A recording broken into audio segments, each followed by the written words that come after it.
Kmart in America as a big retailer said no to enough things that allowed Walmart to pass it. IBM said no to enough things that led Microsoft to happen. And Microsoft said no to enough things that let Google happen. And Google said no to enough things that let Facebook happen. And on and on and on. Attention is the number one asset. What does patience mean to you in a business context? When I think about patience, it makes me smile because it's probably the favorite thing that I talk about to me nowadays because it drives people crazy, especially people that are ambitious and on fire, and they associate so much with me because I'm plenty ambitious and plenty on fire. And when I throw out patience, they're like, wait a minute, you're going off cue. Like, this doesn't sound like you, Gary. And I'm like, that's because you don't realize that there's a different word in the dictionary for patience and complacency. Patience is not complacency. Patience is probably one of the most important ingredients in building something meaningful. Back to building brand, back to other things that I care about, like parenting. If patience is not one of your partners, you're dead. You're too short term, you're gonna deviate from the plan, and you're probably gonna make a misstep. And more importantly, what really drives me crazy about patience is that most people don't have it, usually for very poor reasons, right? They need to make their bonus in sales this year so they can buy a new boat. They don't want to do this because they need it now. They want to build a very big business right now to buy things to impress people that they don't even like. When patience is not at the table, it is almost always associated with a trait that creates a vulnerability in building something meaningful. And so I'm incredibly into patience. I think it has been foundational in my happiness, both as a human and as an entrepreneur. And I think that some of the most successful businesses of all time, that when you look under the hood and you take away the masks and the facades, you can really see that patience was one of the biggest ingredients. How can I know if my patience is paying off and I'm moving towards my long-term goals? You know, I always hear people say, well, okay, Gary, I'm into patience, I'm building something meaningful in brand. Like, how do I know it's working? And look, I think the answer is results. Like, you know, I hate going to the gym. I don't think if I didn't see my waist size go down, my weight on the scale, and visually having a little more muscle, if I didn't see that happening, I don't think I would keep doing it. That said, I've been pretty serious about my workout regimen for about a decade now. Exactly, actually 10 years. If you showed me what I look like now 10 years ago and told me that I worked out almost every day to get to this, I would have been like, that's it? Like, you know, like, I think sometimes we just have too big of a vision. And so, look, I think the way you measure it is measuring what you want to happen. So for example, if you're building a brand for your nonprofit, your charity, right? And you start, and last year you got $88 in donations. I think, and you're doing all the work we're talking about. I think it's appropriate to want $4,000 in donations at the end of the year. And then you go into the next year and it'd be nice if it goes to 15,000 and then 100,000. Like, we're not trying to avoid results. We just want to look at results more in a 1 year window than a 1 day window. And so the way you measure it is the results, donations, sales, you know, the reach, and I don't want to say followers because I think the social media game's going away from followers and it's going more to how many people you reach, but the reach, real metrics, but again, in a 1 or 18 month or 24 month window. And how do you know it's working? There's indicators. You know, if you're going from $84 in donations to $14,000 in donations in a year, it's happening every day. But you can't be discouraged if you go through 90 days and it's not going well because it's the summer and the kind of people that donate for you are taking off the summer. There's gonna be steps backwards along the way, but I think the results should be part of it, just not too rigid. You've got to create a little bit of gray in the black and white of how you look at that, but that's how I would look at it. And by the way, back to working out properly, I didn't see any muscle gain for several years. Really. It was also a little bit because I needed to put more protein in while I was working out, but that's a different story for a different day. But it's similar to how I think about social media. If you're not doing it right, you're not going to see results. Just because I believe doing proper social media and creative is right, it doesn't mean it's going to work for you. You have to do it right, hence the details. But if you're doing the right things, it's pretty fun to lean into patience because eventually those petals will pop, the rose will bloom. And even if not, and I mean this, I want everyone to hear this, even if not, doing things the right way is the value in itself. And so if you lean into patience, you tend to find a lot more success. I've watched way more people fall short because of lack of patience than because of patience. But again, and we brought it up earlier, if you're delusional, you're always vulnerable. Doesn't matter how much patience you deploy. How should I know when to pivot? The how do I know when to pivot question is the hardest one here because the truth is there are millions of people over the last 100 years who quit what they were going for a week before it was going to tip, which is devastating. Yet there are equally tens of millions of people who've done the same thing for 30 years and it's never worked for them. And they should have pivoted 14 times along the way. This is not a question I can answer. The truth is no one really knows. There's too many variables. I will say this. The time you should always pivot is when it hasn't been enjoyable for a sustained period of time. If you have not enjoyed your process for the last 2 years, every day, even if it might be a humbling pill to swallow, even though it might not be fun to hear the judgment of your friends and neighbors when you close up your restaurant, even though you spent 5 years telling everyone you were gonna crush it. If you haven't enjoyed building it for the last 2 years, it's time to pivot. There is always a time to pivot. It's called when it's not sustainable anymore emotionally. By the way, a lot of people should pivot in prosperity. Just because you're making money doesn't mean that you shouldn't pivot. If you are unhappy for a sustained period of time, and everyone's tolerance is different. I throw 2 years out as an arbitrary number that I feel is like, man, if you've gone 750 days plus, really deeply not enjoying what you do every day, regardless of how much money you're making, it's time to pivot. Do you have any tips for leaders who are trying to build the capacity for patience across their organizations? I think when leaders are trying to build patience in organizations, they need to focus on two things. One, fear. Two, bonuses. When you're building an organization, you have to know why people are doing what they're doing. So if you're preaching patience, but you're creating bonuses based on every 30 days how much sales they do, you're talking out of both sides of your mouth and you're a hypocrite. And you may be talking about patience in a different way than sales, and that's all fine, and you can balance the two things I just said. But please focus on two areas. Bonuses, because all of your employees will go towards that, and if you're in a direct conflict of patience, you may want to tweak the bonus structure and the way you give them and what you reward. And two, fear. One of the reasons most people don't have patience is because of fear. They fear failing, and so they try to go fast because if it's not going well, they can't deal with the music, AKA the judgment of the people around them. As a leader, you must navigate and most importantly, eradicate fear at all costs. That doesn't mean accountability because that's required. That doesn't mean a million things. I'm using the word fear. If you weaponize fear, or if fear is weaponized in your organization, or if fear is in the air in your organization, almost no one will be patient. Patience is in direct conflict with being scared. It's hard to be patient when you're scared. And so please try to eliminate as much fear as possible. How can a company think about the legacy that they're leaving on the world? I'm empathetic that not everyone is as passionate about this as I am. I'm incredibly affected by the belief system that the more you think about leaving a legacy, the more likely your behavior will be good. I think if you care about your reputation in the long term, if you care about leaving a mark, if you care about being 80 or 90 years old and sitting on the porch drinking lemonade, that you're smiling when you tell your war stories, or when you see things that are going on in the world, knowing you contributed to them, you're going to care more about legacy. And I don't think everyone thinks that way. As a matter of fact, I'm pretty aware that most people don't think that way.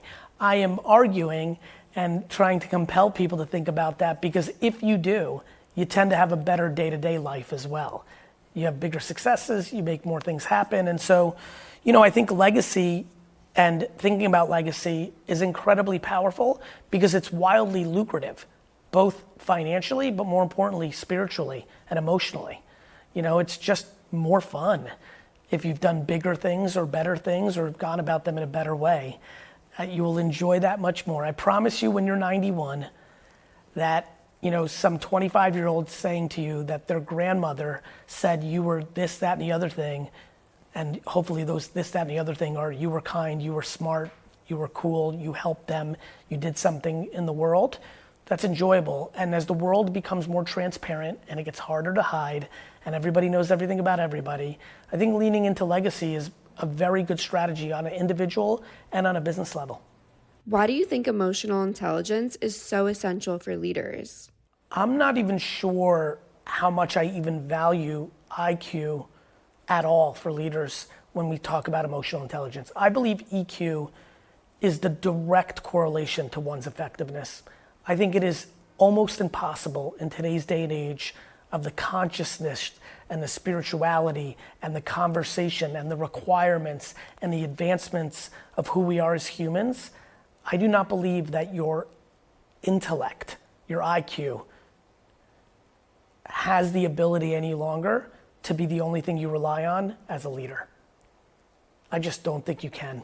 So I think emotional intelligence is the most growing, important variable in the world. And more importantly, when you start going into emotional intelligence and kindness, you have an incredible opportunity to lead an entire organization, country, world, family into one big game of entitlement, which is incredibly dangerous. So using American politics, so for people around the world, in America, we have a red party and a blue party, and I know that's that way in a lot of places. I'm a big believer in purple. I believe there are absolutely attributes from both sides of the way that people see the world as leaders that is a requirement to be successful. I believe that EQ, emotional intelligence, is going to continue to rise. But I think as we go there, we have to be very thoughtful with our words and our actions to lead to something that's also not delusional, also something that is functional, also something that respects the merit of how the world and humans actually work. And I'm excited about it. I'm obsessed with EQ. I agree with you. I think it's the most important skill that any of us can learn, particularly as leaders. Leaders are going to have to recognize sooner than later that most humans have more options than ever. And unless you're able to trade on emotional intelligence, they're going to leave. It's just not the way it used to be. No matter how tough the economy gets, the internet and side hustles and organizations that are leaning into EQ are going to be too much of a problem for the companies that act like it's the 60s and 70s where you get paid, shut up, is just not going to be a model that works. Now, on the flip side, I think most companies today around the world are trying to reel back some of the entitlement that has happened from work from home and things of that nature. So it's a complex time. And I think that's where EQ comes in. One of the most important EQ characteristics that I think is kind candor. I myself am right now tackling, as of time of this recording, of how I'm going to require more people to come back to the office because it has become incredibly obvious that we are losing efficiencies and it is hurting our organization badly, not even kinda. I don't want to be the old man who walked a mile in the snow and tell everyone you've got to be in the office every day. At the same token, if we keep going the way we're going, people are going to have to be let go to make payroll and make our finances anyway. So if I don't tell them the truth, I'm not accomplishing anything anyway. And so so when I talk about EQ, I think the misconception is it's all warm and fuzzy and rainbows and sunshine. No. EQ is emotional intelligence. And delivering candor in a way that's effective and lands well, very difficult. And so, exciting times for all us leaders. More pressure than ever, harder than ever. But you don't get to choose when you're born.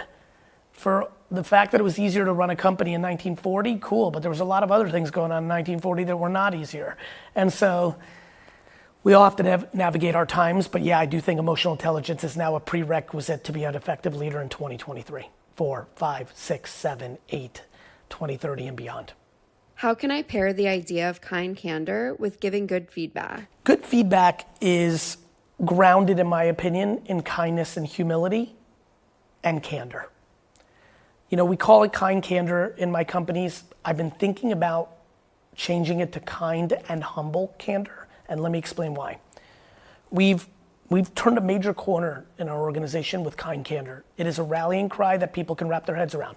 I'm about to leave or lead or have a communication with someone that may not be that easy, where I'm going to tell them that it's not going well. And I'm going to try to do that with kindness.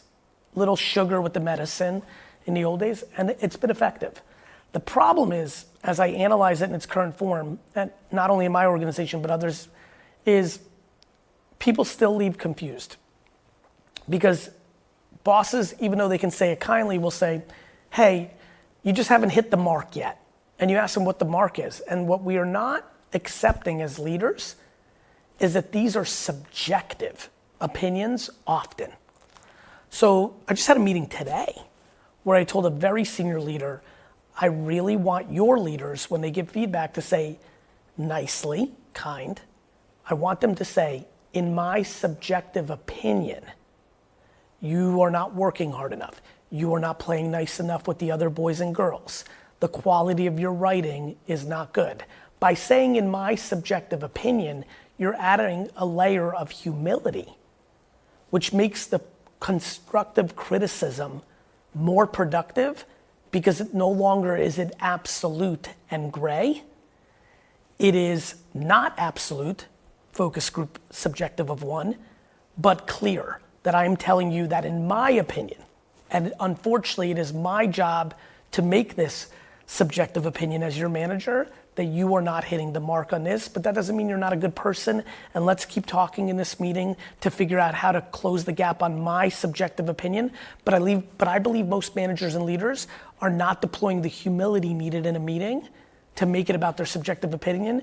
They're treating it as if it's absolute truth, and yes, it may be absolute truth because it's their business or they're the manager, but I think hedging it with the subjectiveness and letting that person know it's your subjective opinion takes a little steam out of it and makes it more constructive. I think the way to have a constructive feedback session is by making the person feel safe and good.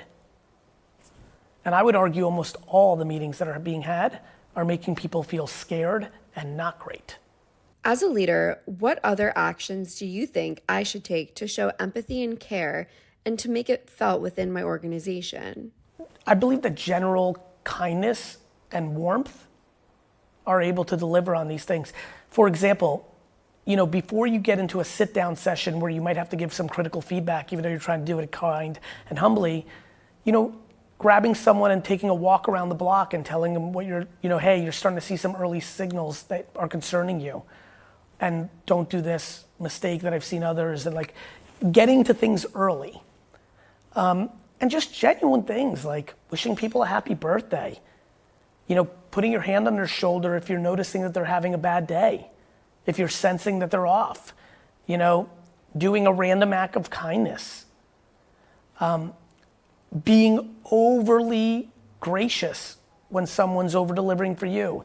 Like when somebody worked 18 hours over the weekend to get the thing done, not just doing the cliche, maybe a card or, A, just even first acknowledging it, but B, maybe doing something out of your way, or C, the reverse. This is why emotional intelligence matters. You don't want to just reward people going out of their way with tangible things all the time either. Maybe just conversations. I may say to someone like, hey, I'm not going to send you some chocolates or a video game because you went hard this weekend, because remember the last 3 months when you've been kind of having half days? It's pretty cool that we can have each other's back, where you've got my back when it might be an intense moment and I'm giving you a little freedom when it's not an intense, just being human. It sounds obvious, but it's so hard to do.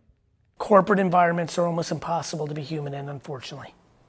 And that is the number one thing I want to eradicate before I'm off this world. I'd like to change 2 things. One, the definition of success. It cannot be just about financial. It needs to be about peace of mind and happiness and being content and joyous. And number two, how we act in work environments. It blows my mind that people think it's okay to cry at work. We must eliminate tears in the workplace. It can't be, it's just work. It can't be that serious. And by the way, on the record, there's not many people that, of the 8 billion, that has more pride and more enjoyment and more care about work than me, but we still must contextualize that in the world. And I think people lead with fear too much. And I think the reason people cry too much is because their bosses have weaponized that fear in that moment to make that person think that they're going to lose their job. And we must stop that behavior. How would you describe the attitudes that one should bring to emerging technologies like generative AI or emerging platforms? Somebody asked me the other day about why I've had such a successful career. And my answer is because I love maybe. And she had a perplexed face, and then I dug into it. And that is my answer to how I think about technology.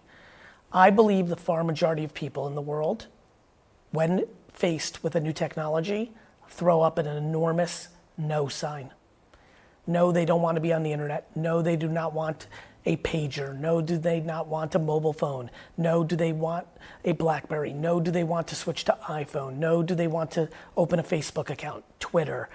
On and on and on and on. And I remind all of you, which is most of you who are watching this, most of the things you say no to, you eventually have to say yes to because it's how the world works. So no matter how hard you tried to not have a smartphone because you didn't want the internet following you around because it was enough that the internet was at home, you now have that. And on and on and on and on. And so I believe with AI, we're seeing some of the most aggressive no ever. You know, I want to remind people that when social media first hit the scene, MySpace, most of the mainstream media told you to not let your kids on MySpace because they would get kidnapped at the mall by somebody who they met on MySpace. This is real. I believe that right now we're in a 3.0 version of that conversation with AI. Everyone's like, AI is bad. And by the way, there are many things that are bad about AI or potentially bad. The fact that deep fake videos are going to be prevalent all over the internet is bad. The fact that there are videos of me in 5 years saying a million things I've never said and you won't be able to tell if it's a real video or not, that's bad. It's bad because we're going to have to reset the world from believing video. For the last 100 years, we believe video. I would argue that video proof has been the judge and jury of society. I get that we're going to have to adjust. But guess what? We always adjust. Video has not been around forever. And so we always adjust. And so, you know, I think this relationship I have with new technologies of maybe has been very powerful. Every time I look at something, I say maybe. I saw Bitcoin in 2013. I said maybe. I bought a couple. I lost them. But I bought them. And it didn't mean that I thought Bitcoin was going to change the world then, but maybe it might.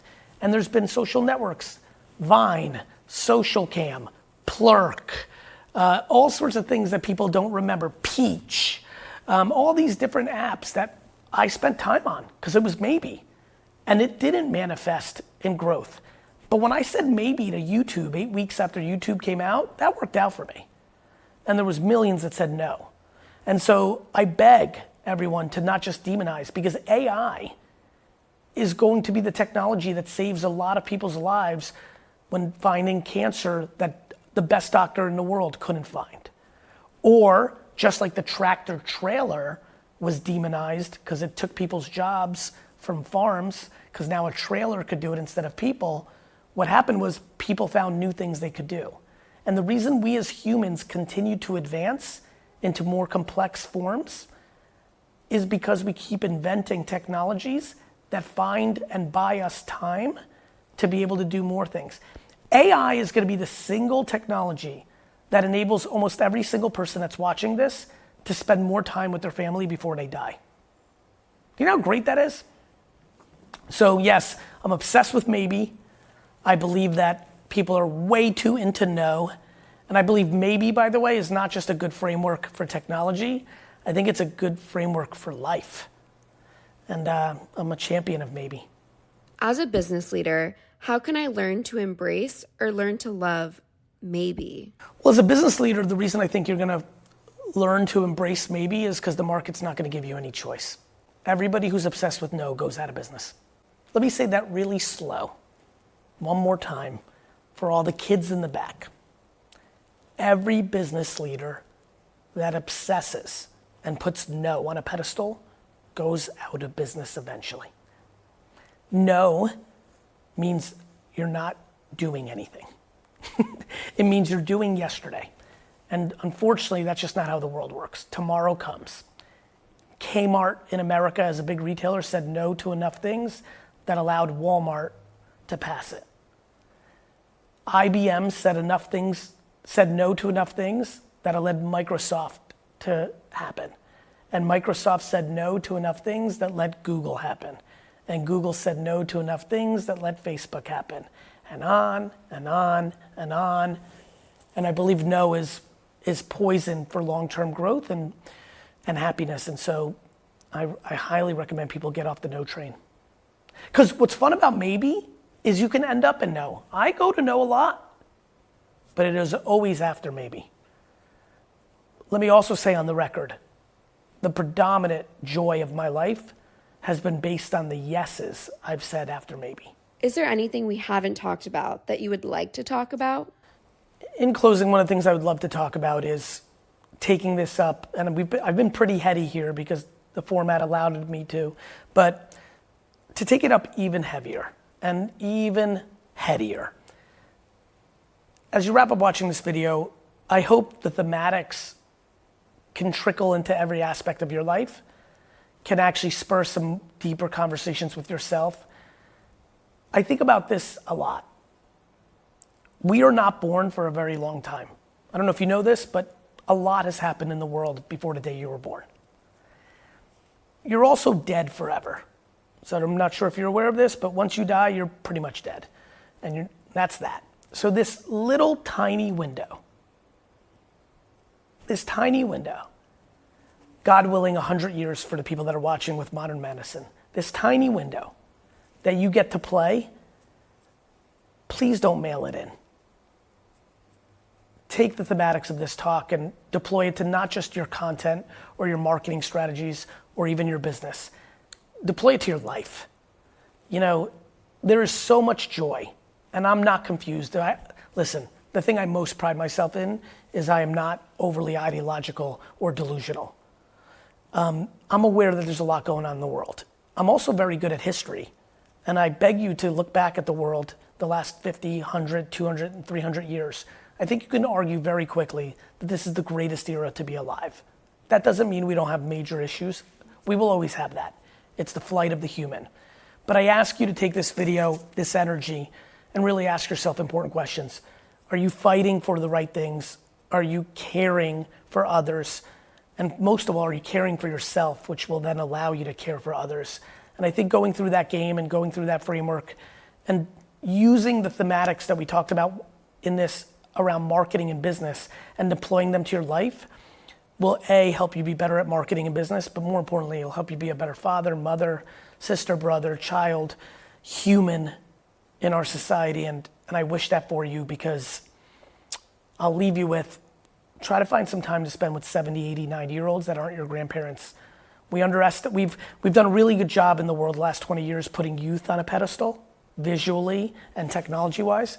But I think we've lost our way and we don't respect our elders enough anymore. And I don't think we're extracting the value out of the 80 and 90-year-olds in the world. Go spend an hour with a 90-year-old that isn't your grandparent. I promise you're going to leave that meeting in a different way. And I hope this energy inspires you to maybe tweak a couple things to make the future more joyous and impactful.